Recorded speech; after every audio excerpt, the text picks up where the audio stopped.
ఇక మీదట కూడా అన్నింట్లోనూ నువ్వే ఫస్ట్ రావాలి. వస్తానత్తా.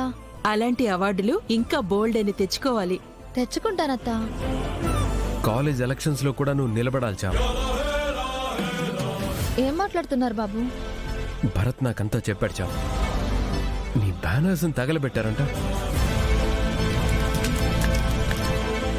నువ్వు పోటీ చేయకూడదని నిన్ను బెదిరించారంట. నువ్వు కూడా ఆ ఆలోచన లేదని చెప్పావంట. భయపెడితే భయపడిపోతావా చామ్? నేను భయపడ్డానని మీతో చెప్పానా బాబు? నాకు ఇంట్రెస్ట్ లేదంతే.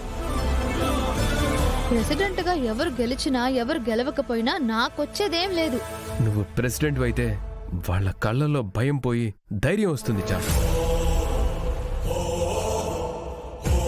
రేపు నిషా ప్రెసిడెంట్ అయితే వాళ్ళ పరిస్థితులు ఎలా ఉంటాయో అర్థం చేసుకో. నువ్వైతే వాళ్ళకి న్యాయం జరుగుతుందని ఆశపడుతున్నారు. నువ్వే ప్రెసిడెంట్ అయితే హాస్టల్స్ లో ప్రాబ్లమ్స్ నుంచి, కాలేజ్లో మీలాంటి పూర్ స్టూడెంట్స్ ఎదుర్కొనే సమస్యల నుంచి నువ్వు దిక్సూచిలా నిలబడి అందరికీ న్యాయం చేస్తావని నిన్ను వాళ్ళు నమ్ముతున్నారు చామ్.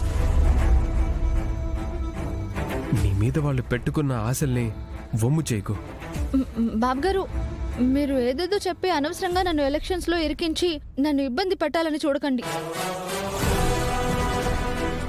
నేను లా చదవాలి, లాయర్ నవ్వాలి.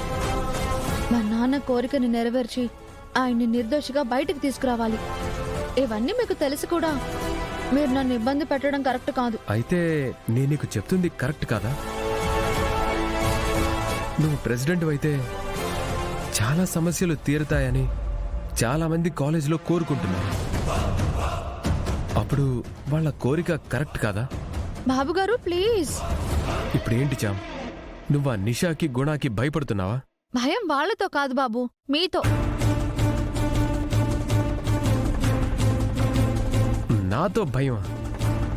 నేనేం చేశాను చామ్? మరి ఇలాగే వచ్చి చేస్తారు కదా. ఒకవేళ నేను మీ మాట విని రేపు నామినేషన్స్ వేసి ప్రెసిడెంట్ గా పోటీ చేశానంటే నిజమ్మ వచ్చి ఇంట్లో చెప్తుంది. ఇక అమ్మగారైతే నా మీద పడతారు.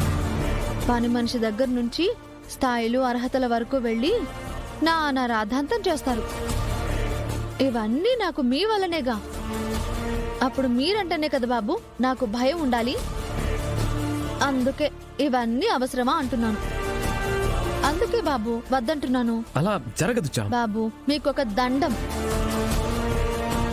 మీరు ఇలాగే అంటారు, కానీ నేను చెప్పినట్టే జరుగుతుంది.